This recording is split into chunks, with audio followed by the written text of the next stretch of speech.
Որտեղ էին, ինչպես մոլորվեցին ու ինչպես վերադարձան։ Առեղծված է սյունեցի երկու տղաների դեպքը, որ ավելի է խճճվում պաշտոնական պարզաբանումների ֆոնին։ Ազգային անվտանգության ծառայությունն ասում է, վերադառնալուց հետո տղաների հետ զրույցներից պարզել են, ադրբեջանցիների կողմից առևանգում չի եղել, մոլորվել են ընտանի կենդանիներին փնտրելու ընթացքում, տեղանքում չեն կողմնորոշվել մառախուղի պատճառով։ Իսկ քննչական կոմիտեն նախքան տղաների վերադառնալն էր արդեն գործառույցել առևանգման հատկանիշներով։ Եթե ասում ես չեն առևանգվել,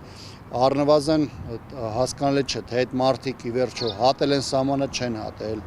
եղել են չեզոք գոտում, թե եղել են Ադրբեջանի վերահսկողության տարածքում, այսինքն չառևանգելը դեռևս որևէ հստակություն չի մտցնում այս իրավիճակում։ Բայց համենայն դեպս մենք չենք ունենա այսպիսի իրադրություն, եթե առաջնագծում կամ սահմանային շերտում լիներ վերահսկողություն։ ԱԱԾ-ն 17-ամյա տղաների անհետանալուց հետո հաղորդել էր, որ մոլորվել են ու հենց Ադրբեջանի տարածքում հայտնվել։ Պաշտպանության նախարարությունը թեմային առհասարակ չի խառնվում։ Խնդիրն ասում է ԱԱԾ-ի դաշտում է։ Տիգրան Աբրահամյանը մինչդեռ հիշեցնում է 44-օրյայից հետո առաջնագծի մի շարք կետեր բնակավայրերից ու ճանապարհներից մի քանի մետր հեռավորության վրա են։ Սա ենթադրում է նախ առաջնագծի հատուկ կահավորում, նաև տարածքում ապրող մարդկանց հետ աշխատանք ու հրահանգավորում, որ չհայտնվեն թշնամու ձեռքում։ Առաջնագծի կահավորումը պետք է ենթադրի,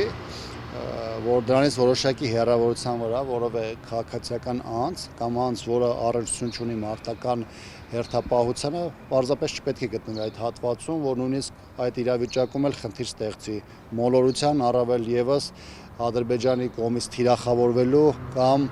նրանց վերահսկողության տակ հայտնվելու տեսանկյունից։ Աբրահամյանի խոսքով առաջնագծում այսօր տասնյակ խնդիրներ կան։ Որոշ դեպքերում իշխանությունը դրանք չտեսնելու է տալիս, որ Ադրբեջանին վստահեցնի, թե հավատարիմ է, այսպես ասած, խաղաղության օրակարգին։ Հակառակ դեպքում Բաքուն ուժեղի դիրքից պատրվակ է փնտրում Երևանին ագրեսիայի նախապատրաստության մեջ մեղադրելու համար։ Հայաստանի իշխանությունը մեկ բան հաշվի չի առնում, որ եթե կոնկրետ այս փուլում Ադրբեջանը խնդիր չունի որևէ գործողություն ծավալել, դա դեռ չի նշանակում,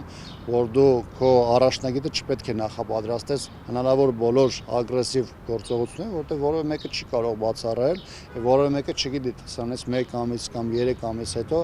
իրադրությունը առաջնագծում ինչպիսին կլինի եւ Ադրբեջանը ինչպիսի ագրեսիվ մեթոդներ կընտրի Հայաստանի Հանրապետության դեմ իր վերաբերմունքը արտահայտելու համար։ Ամենօրյա սադրանքները Սյունիքում ու սահմանային մի քանի այլ բնակավայրերում այս օրերին գրեթե սովորական են։ Իշխանությունն առաջարկում է վերահսկողության մեխանիզմներ դնել երկուստեք։ Բաքուն դեռ համաձայնություն չի տվել։ Աբրահամյանի խոսքով այսպիսով Ադրբեջանը փորձում է առավելագույնը պոկել Հայաստանից, իսկ լոկալ լարվածությունը ճնշման գործիքներից մեկն է։ Էրմինե Ղարիբյան, Հարություն Հովսեփյան, Էպիկենտրոն։